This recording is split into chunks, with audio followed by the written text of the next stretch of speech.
We've done something curious in this year's awards. We're starting the evening with the showstopper. There's a question that's crossed all our minds through the course of, let's say, the second half of last year and this year. And that question is about elections 2014. And the question, broadly speaking, the way we phrased it this evening is, were we fair as journalists in covering the elections, or did we stoke the Namo wave? Another way of putting it is, were we fair, or were we modified as well? And since the nation wants to know, and has to know, we've reversed roles today. The gentlemen who dominate our 9 p.m. news are on the hot seat. This is going to be fun, I promise you. Times Now Editor-in-Chief, Arnab Goswami. Arnab. IBN 18 Network Editor-in-Chief, Rajdeep Sardesai.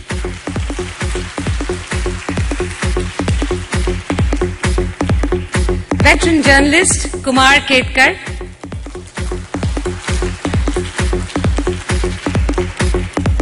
And these 3 men who do the speaking every night and won't stop often, even to hear the answers, will be quizzed today by Uday Shankar, CEO of Star India.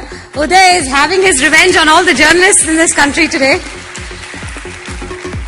And a man I've known for many, many years now, a man with an incredible sense of humor, Ogilvy and Mehta's Piyush Pandey, also the ad man who planned the BJP creative campaign.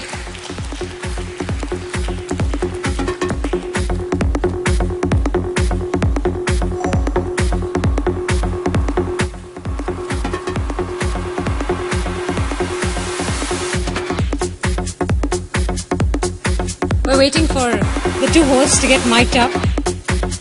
They also look a little nervous. No? The only thing in this is outshout. But there, all you have to do is outshout. It doesn't matter what you're saying, as you outshout.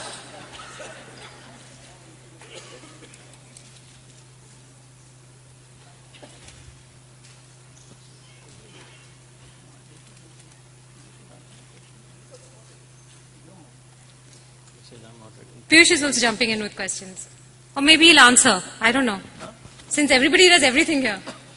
Question and answer. I have supporters in the back. Thank you.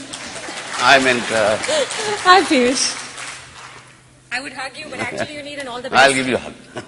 All the best. Thank you. Now, I crafted this line very carefully. I'm going to count down to it. 3, 2, 1. Let the shouting match begin.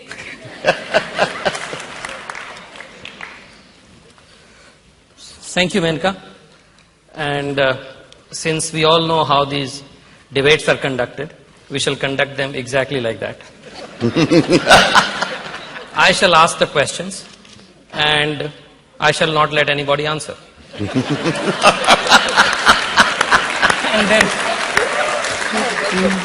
And then I will go and ask the next question, and I shall not let that other guy answer. And the only thing I cannot do here today is that because I'm not the editor, director, big boss of Mumbai Press Club, I won't be able to continue the show for as long as I want. I've been given a fixed time. So I want to request from all of you that please keep your answers short. If at all. And the questions long. The questions, of course, are always long. It'll help if your answers are limited to yes or no. There is somebody here, our Honorable New Minister, Mr. Prakash Javadekar, who has a good experience of what kind of answers are acceptable and are permitted on TV channels. So all of you should be very, very clear. Just follow your own examples that you have set all this time. On a serious note, let me just thank you very much. A very warm welcome to everybody. Congratulations to our new minister and our respects to Honorable Governor. And I'm glad the Press Club of Mumbai is doing this. This is, as Rajdeep and I were just discussing, Mumbai Press Club is putting up a shining example of what the journalists as a community should do and what they should be concerned about. So my personal gratitude to Gurbir and the entire Mumbai Press Club for that. Thank you very much. Now to start, can I start, Rajdeep, with you that, the question. Did the media stoke the Modi wave. Thank you very much, Uday. That's right. We couldn't do this function in the Delhi Press Club at the moment because the egos of... You won't find anybody in a sense. Everybody would be drunk. That's right. So, we'd probably... and the egos of the individuals concerned there would be so large that you wouldn't be able to fit them even in a room of this size. I think it's an interesting question that you raise because I think much too often, and I think this has become target practice, you also started it, that it's very easy to target and be cynical about journalists. Say, we ask too many questions, some of us don't allow the others to give the answers. Present company not accepted. I've been accused over the years of mentoring all kinds of journalists, and there are journalists and journalists, I guess. But that apart. The fact is, I think, let's be clear, Narendra Modi ran an amazing campaign. I think it has been by far the most innovative and the most sustained campaign in an Indian election ever. When you really think of it, he started his campaign, frankly, in 2012. He had decided in 2012 he wanted to gun to be Prime Minister. For 2 years, he ran a relentless campaign. And therefore, you've got to give him credit. This is all very well that the media fueled the wave. The man ran a brilliant campaign. And the number of meetings he addressed, the choice of meetings, the choice of dates, the way he went about it, I think really reflected a lot of effort being put into that entire exercise. On the other hand, you had someone who should be doing anything but politics. I mean, Rahul Gandhi has a lot of professions that he should be in, but politics is clearly not among them. And certainly communication is definitely not among them. I mean, I could think of Rahul Gandhi doing a lot of things, and he's a well-intentioned young man, but he's not a politician of the 21st century. 21st century politics is about communication. The great politicians of the 21st century are great communicators. So you have one man on one side who has a master's or a PhD in communication, who's a natural theater artist, who's a natural orator, who, is made for this age of TV. And on the other hand, you have someone who frankly is in kindergarten. There was no contest. And there was never going to be a contest. So to blame the media in any way for fanning the Namo wave, I think is unfair. Having said that, Uday, and I think this is the serious question, some channels, some newspapers in this country, frankly, have abandoned the basic role of being journalists. They are either cheerleaders or even worse, do what I now call Supari journalism. What happened to Arvind Kejriwal, to my mind, was Supari journalism. Who did it? I'm not going to get into. There's another debate to do it. I don't want to make this forum out, he did this and he did that. It's not about that. But a section of our media is today engaged and continues to be engaged in the interest maybe of converting prime time into entertainment, or in the interest of trying to get more readers to your newspaper. You have converted journalism into Supari journalism. And you have abandoned your basic function as journalists. What the pressures are, only they can answer. So they both have happened. And that Modi benefited from. Modi was never subject to the kind of intense scrutiny in the last 2 years that the others were subject to. And while he was brilliant in his strategy, social media, communication, he was spared the ignominy that the others were.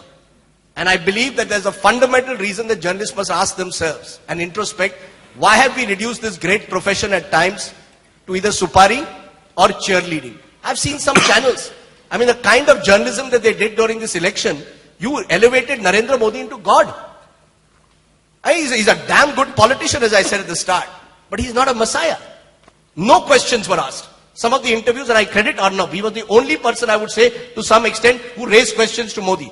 The others, frankly, who interviewed Modi, need to go and check whether they want to do journalism or whether they want to simply do hagiography. On that note, Rajdeep. That's the simple tone. Sorry to be long, I would have been even longer, but it incenses me. And it incenses me that we have reduced this profession. And why? To get an interview. To get an interview. Now, Modi won't give me an interview because he knows the questions I will ask. He's made me sit the last time in September 2012 on the footboard of a bus to ask the questions. And walked out and didn't answer the questions the moment they were tough. That's Modi for you. I have no issues with it. But as journalists, we have to continue to ask questions. We are not bloody hagiographers, which is what we have become, and we are not people who should engage in Supari journalism, which a section of us have become. All right. I would have liked to come to you, Kumar, but you're not an anchor. So how can you be allowed to speak? I will come to you after Arnab to that question. No, And the brief, the briefer we are, the more questions we can. no, I'll just keep it very brief. Come on, guys, you have to at least. You Relax, see, it's okay. I'm trying, but the audience is not giving me an opportunity. This is what happens when you want to turn a new leaf. Correct. And you say, I'll be brief. See, Uday, you got everything right in your introduction. You got one thing very wrong, Uday. You know what that is? That if you are to be like an anchor, and if you are to be the perfect anchor there, which I feel sometimes when I look at you, I feel you have the potential to be. I think you ask the question, but you must also answer the question. The day you do that, Uday, then I'll retire. See, I don't know about this Supari journalism. I'll tell you one thing. We work in a newsroom in Lower Parel. And I don't know if our audience knows it, but we are the only channel in India, a national channel, that is based away from the national capital. I mean, if you consider Noida national capital, then we're away from the national capital. It's in UP. Uttar Pradesh included. The advantage I have often asked myself of what is the fun of being in Mumbai for a journalist? I think the greatest fun there is that I'm not romantically associated with any party. You see, what happens is when you get romantically associated with any party, even including the Aam Aadmi Party, you might have a terrible breakup later. And then you'll be very disappointed. But to come back to the And question. I'll about come to the question. So the Modi failure, way. no, I'm coming to the Modi way. I'm saying that, you see, I have always believed, on a very serious note, I don't care too much about what politicians think. Mr. Jawadeker, don't mind. And so my distance from the politicians is both physical and psychological. This applies, Uday, also to Mr. Modi. So when we speak about Modi and Modification and all, I believe it's very strange that we in India are overawed by politicians. We get very influenced by them. We begin to believe that we follow exactly what they say, they do, and we forget that we also need to do something. To rebut your question, I'll give you 3 examples. And by the way, I'm not cynical about this profession. I am very, very, very, very optimistic about this profession. I believe that, but everything that Gurbir has said, I think the next 10 years are going to be terrific for India, especially for news television. But I would like to caveat that by saying that this time, Modi didn't tell us to cover Muzaffarnagar. Modi didn't tell us to ask that Principal Secretary Home Anil Gupta why he said when 32 children died in Muzaffarnagar, he said that, children don't die in Siberia, people don't die in Siberia, what are you complaining about? Modi didn't ask us to ask that question. Modi didn't tell us to send a camera behind Azam Khan while he was having that holiday in Venice on government money, or question why Salman Khan is shaking a leg at sci-fi. These are not stories that Modi asked us to do. Modi was an interesting character in a very unipolar election. And frankly, the emphasis on Modi was very great, also because there was no competition, as Rajdeep rightly says. There's no competition in this election. So the focus principally becomes on one character. But I completely disagree that if you look at the entire 4 or 5 months from January to March, right, starting from, say, when Rahul Gandhi gave an interview or started his campaign, right up to the results, Modi perhaps got about 30% of the time. 70% of the time, and I'm not talking speeches, were around issues that were not centered around Mr. Modi. So I think we get unnecessarily perturbed, and for all independent thinking journalists out there, I'd like to say, don't worry. We are not dependent upon a political figure. When people tell me, Modi is shown because he gets us ratings. I mean, there are many ways you can get ratings. Mr. Modi is not certainly getting you ratings. There is no scientific evidence that Modi gets you ratings. These are all facetious thoughts in our own mind. And, part of the problem is that our entire media is based out of Delhi. And a lot of the journalists and a lot of the editors get too close to the people in power. or want to be close, or worry what will happen if somebody comes, what if somebody goes, what if we have a breakup with someone. When you break your mind out of that set, you actually make yourself independent as a journalist. So I think our group of people in Lower Parel are doing that every day. As far as we are concerned, we're neither overly impressed or worried about a Modi wave. Thank you, Arnab. Before I come to Kumar, I just have to make one observation of my own. I completely agree with Arnab on the future of journalism. I think there are lots of things that we don't like about media, and we should be very critical and put the spotlight on ourselves as often as we can. But I think the future of journalism is bright, and it will continue to bright no matter what the pressure. Because we don't do something that is trivial to the society.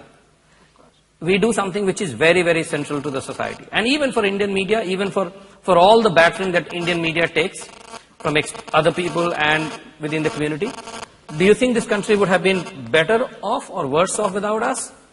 The answer is definitely much, much worse off. So thank God for us. We are bad, we need to get much better. But God save this country if we are not around. On that note, Kumar, to you.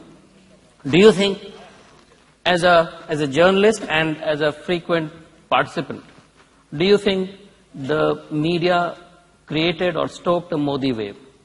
And to you, I'll also like to ask a question. Do you think the Congress party stoked the Modi wave? Well, actually, that part of the question is absolutely right. It is Congress party which stoked the Modi wave, but that does not mean that media did not. Okay. The point is that while agreeing with Rajdeep that he is a great communicator, or with Arnab saying that they are not part of the Supari journalism, let us not forget that the original term for great communicator was made by Walter Lippmann to Mahatma Gandhi. And Mahatma Gandhi did not have a color television. And yet he was a communicator. He could influence people from Nagaland to Tamil Nadu. He did not know Naga languages, that is the Naga dialects, and he did not know Tamil. Only Gujarati, before Narendra Modi, who was a great communicator without television, without digital media. Now, how he organized that campaign with only a small mic written Chicago, and that mic hardly communicated what he was trying to say. And yet, he communicated across the country in multiple languages and created a wave which was genuinely freedom movement wave. So let us not talk about the skills of Modi as great communicator. They are there, but they are essentially great communication that Modi organized. While granting him the credit for that, let us not forget, without media, and mainly without electronic media, this wave would not have come. And the fact is that initially there was no Modi wave. Initially there was only Gujarat model. How many electronic channels, or for that matter print media journalists, went to Gujarat villages, went to that Sabarmati river, went to all the hospitals and the schools where nothing was happening in terms of development, and yet no media has covered in detail Gujarat. They have covered Bihar, how miserable Bihar is. They have covered Uttar Pradesh, how miserable Uttar Pradesh is. They have covered Marathwada drought. They have covered Marathwada drought as if it was an international news.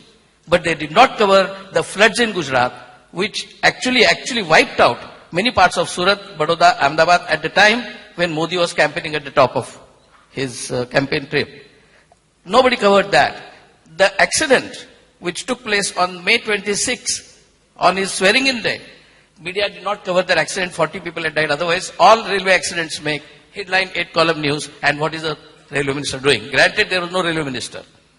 But the fact is there was railway accident. There was riot on the same evening in Ahmedabad between Hindus and Muslims. Later on, after the Muslim youth was killed, the Teki youth was killed, in Kolhapur, in Maharashtra, there were regular riots and only the shops and the houses of the Muslims were burned. Media did not cover. So your point is... Media did not cover. Media did not cover certainly as much as they should have. Media did not cover as much as they should have. And by not covering also you can stoke fire. Sure. It is not necessary that you have to actually promote somebody. By not doing something also you can promote. And I think that has happened. Maybe some individual channel has done something. But the fact is that Modi was treated not only with soft gloves, but Modi was pampered by the media. Whether we call it stoking the fire or not, I don't know. But Modi was pampered, and it is not necessary to defend Congress for that or offend Congress for that. Congress may be good, bad, otherwise Rahul may be good, bad, otherwise Sonia may be good, bad, otherwise, and Manmohan Singh may have suffered from policy paralysis. But harping continuously on the policy paralysis of one party and one government without talking about 1,38,000 crore debt that Gujarat government has got, and if you constantly talk only about what government of India is failing in, and without talking about what Gujarat government is failing in, I think that is stoking. Before you turn it into news hour at 7:30, that is stoking. And stoking fire does not mean, not calling fire brigade when the fire is on, is also stoking fire. Now, on second thoughts, I should have been sitting between Arnab and Kumar, because whenever they are together, Kumar can't stop. But there is a brand genius of our generation who's sitting here. I'll come to him about why media, if it did put special emphasis or put the camera on Modi more often than it should have. What was the reason for that? But before that, I just have one point to make to all of you. I do, and to you, Kumar, I think you cannot clearly look at it probably from the lens of why was the media looking at the Congress government more. Congress government had been in power for 10 years. Modi had a distinct advantage, that he was the challenger. He was, at best, he was just a state chief minister. But in this election, he was the challenger. Obviously, it's the incumbent who's always under the scrutiny. It's not about elections, it's in everything. The new guy is not under so much scrutiny as the incumbent. So that was one huge advantage. It's another matter that the Congress party, in my view, and some of the leaders of the Congress party, I don't know whether Prime Minister Modi has gone and thanked those leaders for having helped him, turning this election into a national referendum. But before I go to the next part of my question, you tell me, from a brand point of view, what happened? I think it's a very interesting situation. After match is over, there's a post-mortem going on. And there are two sides to it.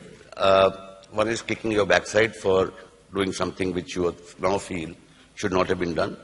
Or some people did something more than it should have been done. My very simple question to you as human beings, you happen to be journalists, I happen to be a writer in advertising. End of the day, Modi didn't give you a chance to ignore him. Let's accept that fact very, very clearly. Whether you went overboard or you went underboard. Modi was a factor that happened from 2012 onwards, as you rightly said, doing things with public talking about him. You had no option of ignoring Modi. Now, some people may think that Arnab went overboard.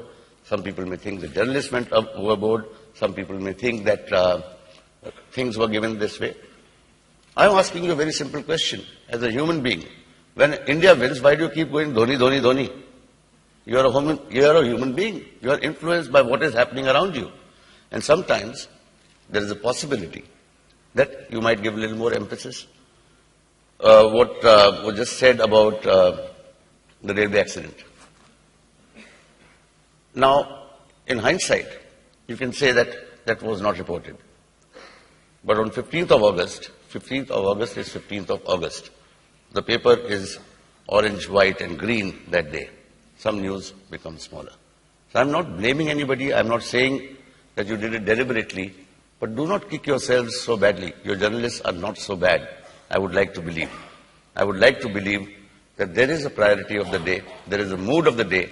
And the mood of the day and the mood of the last 2 years was Modi, and you had no option of ignoring it. As simple as that. Thanks, Piyush. Thanks for the answer. Thanks for being brief. And I should also, in all fairness, point out that Piyush was involved with the BJP and yes, Modi campaign. No, I think that's a very interesting thing. And when you talk about the wave, somebody one day said, like you were saying, that media created the wave. Don't take yourself so seriously. You're not that important. One media buyer once said to me, we created the wave. I said, don't take yourself so damn seriously. We rode the wave. We did not create the wave. Now, the creator of the wave was Modi, and Modi alone. That's a very good point. We might not have created the wave, but did the media ride the wave or try to ride the wave? That's the question that I have for you, Arnab. That, I personally think I'm in the business of media, but I'm an outsider to the business of news. So I was observing things with a bit of, with a lack of passion that probably you can't have when you're a journalist. And the one thing I noticed was that the act of stunning genius on the part of the BJP and Modi camp was the fact that they turned it into a binary referendum completely between him and Rahul Gandhi and between him or at most the Gandhi family. And that was a no match. You know, that was Roger Federer versus Leander Paes from day one. My question is, why did the media get sucked into that binary setup, that the political party, the BJP, for them it was a strategy, that they decided to make it a binary choice, and that's how they presented it to the country. Why did you not see through that and said, the choices are larger, the issues are somewhat more different? Why could you not recontextualize the whole thing? I mean, leadership is a very big issue in this country. I mean, why are we getting moralistic about it? A fact of the matter is people wanted leadership. I think it was a mortal sin, Uday. Sometime back, I'll remember, January 2011. So, we broke the CWG scam in June 2010, and there were 6 scams to January 2011. It was the first time I ever went to Racecourse Road. I've never been to PM's house before that. So, the first time I went, I was looking around. There were other editors who used to walk in and out every day. And there were questions being asked. Now, that scam happened right 1 or 2 days after the Devas ISRO scam broke out. Rajdeep will remember. The Devas ISRO scam was the biggest damn thing which was being spoken everywhere in the country at that time. And I was the 13th or 14th unfortunate editor to be asked to ask a question. Even when I started to ask, I was stopped. And before that, there was another editor who asked the Prime Minister what his or her message would be to Sachin Tendulkar. I mean, I was looking around me and I was saying, where am I? I mean, this country made it such a situation where it was a sin to criticize Manmohan Singh. And same Lutyens Delhi made it a sin to criticize Manmohan Singh in 2011. So you're talking about this binary construct. This binary construct is an immediate after effect of the fact that you made it a sin to criticize a Prime Minister who would not take a position as scam after scam broke all around him. And therefore, leadership became a very important issue. So first point is, I'm not going to take a moral position on that. One last point on what Piyush said. No, one second. Let me say what Wait.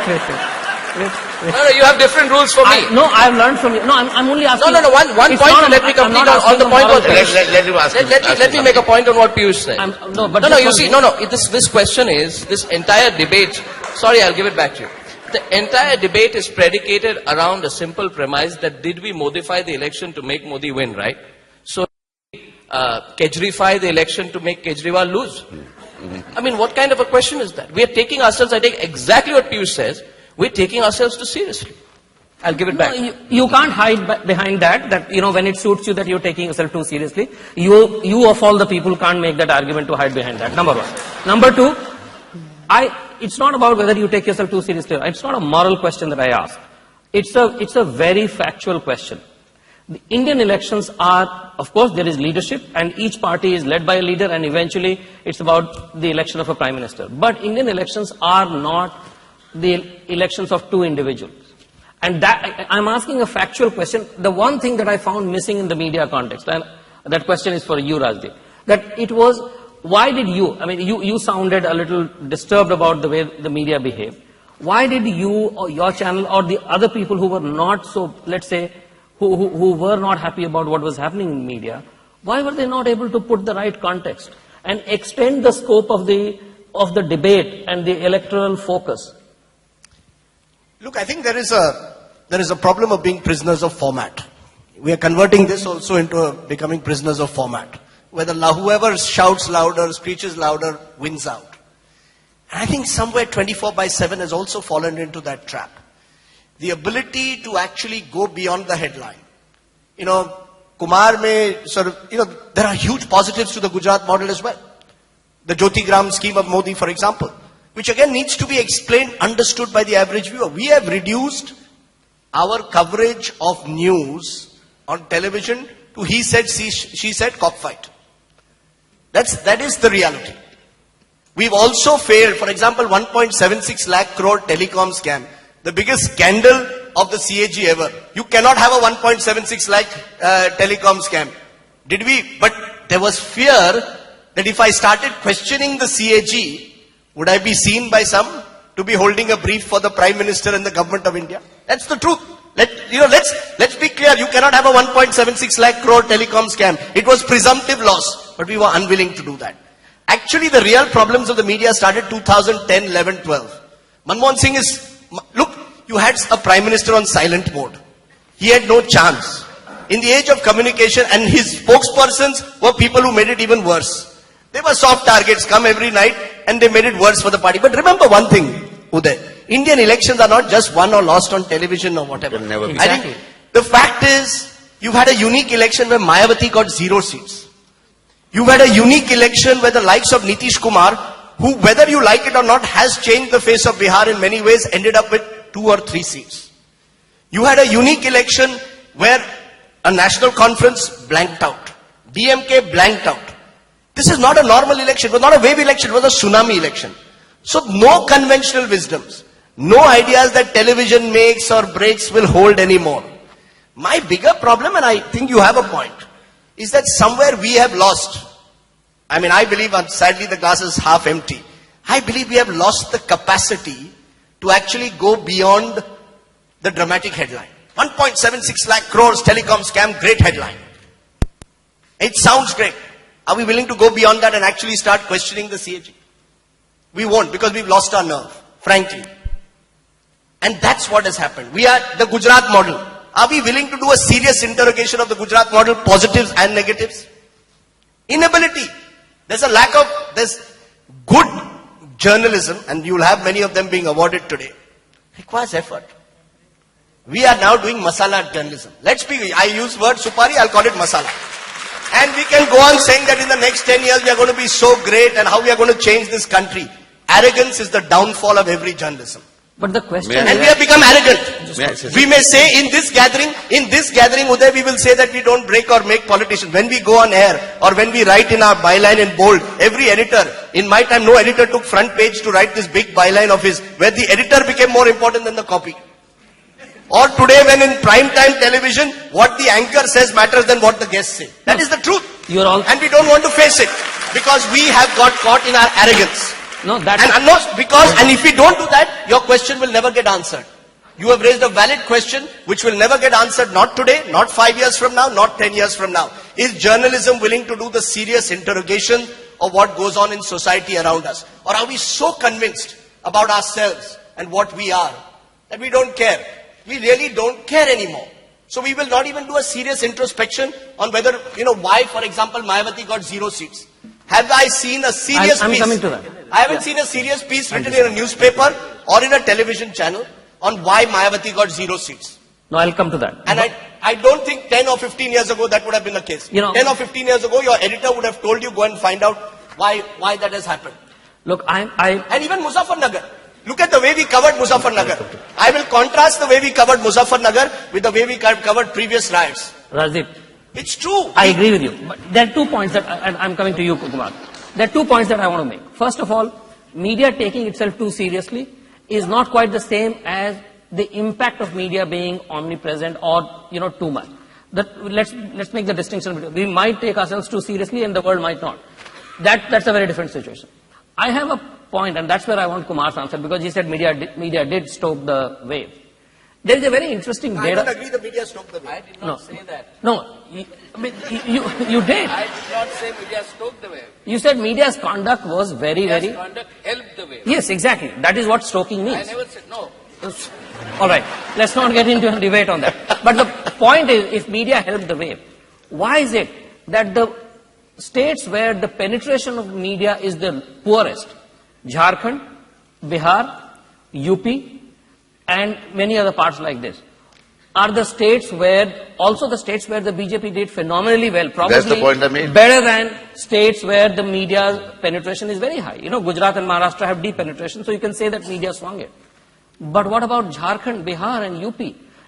How do you explain the 73 or the whatever number of seats that the BJP got in states where there is no cable TV? And that's one thing that I do understand, where there is cable TV and where there is, no cable TV. That's the point. Are we discussing seats or votes or No. vote shares? whatever we are Modi has discussing. got, Modi BJP has got only 31% of the vote share. Let's- 31% of the vote share was in 2009 of the Congress when they got only 206 seats. But I don't want to go into that. That's very good. Rajdeep said media follows the headlines. Who makes the headline? People? No. Media makes the headline. You're not answering my question. It is the My electronic question- media which sets the tone for the next day's printing press. I agree, but And unfortunately, the newspaper reads. unfortunately, the You still- newsrooms today, you're still the not press answering the news- question, No, Kumar. I'm answering. News No. press rooms in the evening discuss what is on the TV. TV is guiding the press, and TV is guiding the rest of the campaigns. I'll just give one example. No, but Kumar, 1 minute. He's made a good point which you should answer. No, I will. No, but one point. No, Piyush. I'll come to you. Piyush, 1 second. No, as our senior most and eldest person, I think you should answer that question, which I've also tried, because you may have an answer to it that I don't. I think he made a valid point. Why is it in Jharkhand? In perhaps a state where Or Bihar or Eastern or Eastern UP, where cable penetration is perhaps the least. Yes. Right? Where English language TV doesn't determine voter preferences. Also, let's be clear. And that's where our hubris comes, that we believe we set the agenda.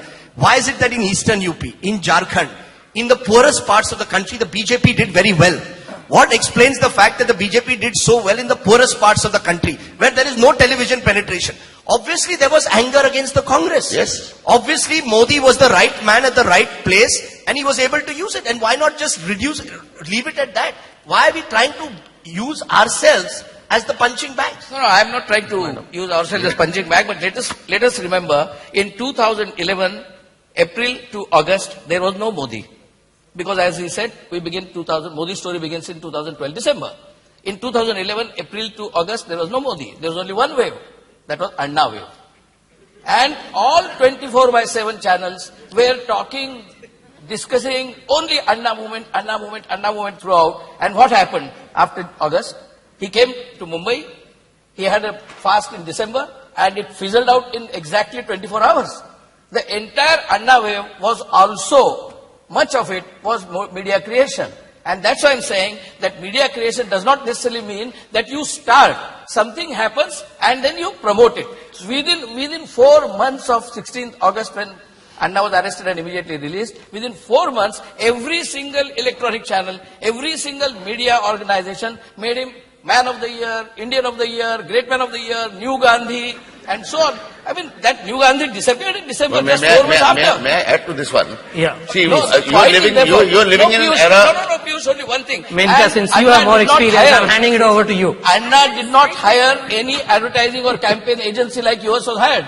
Anna had no agency. No, but the media- Anna had no agency, and yet Anna dominated for 8 months. But the media didn't ask Chidambaram to arrest Take the Anna. mic from him. The media did not ask Chidambaram to arrest Anna and put him in jail, did they? Speak. The point I was making, what you're talking about, is there was such a vacuum. There was such a vacuum. Give me listen, let me say one thing. Let me say one thing. No, give me a Okay. No, listen, he's been, in all fairness, he didn't get a second round. So, Okay. please. 30 seconds. I won't take more than 10. See, these are my seniors on my left.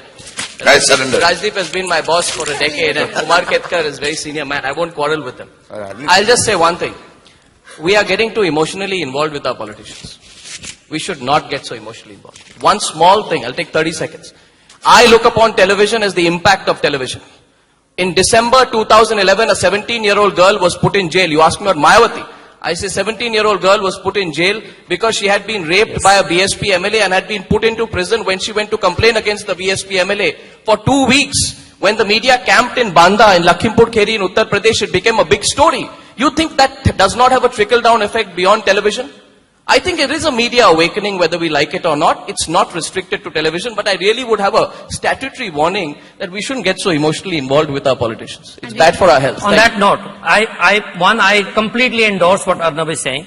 I think, and last point that Rajdeep started by saying, and I do think there is too much reverence even now in Indian media. And on the other hand, there is too much emotional involvement. Either we just completely are cynical, or when we go there, we get sucked in. There has to be a balance in between. But overall, I think we shouldn't be cynical about media. We have lots to catch up and improve. But without us, this country would be much worse. Thank you very much, everybody. The winner of this debate is me. I have 4 mics. I know that I had a side bet going with Gurveer. I had a side bet going on that you won't be able to ask more than one question because thereafter they will talk till the end of our time. And you did 3, I think. So congratulations to Uday for being a great host, to Piyush for asking lovely questions as well and adding to the debate, and of course to our 3 stars, Arnab, Rajdeep and Kumar Ketkar. Thank you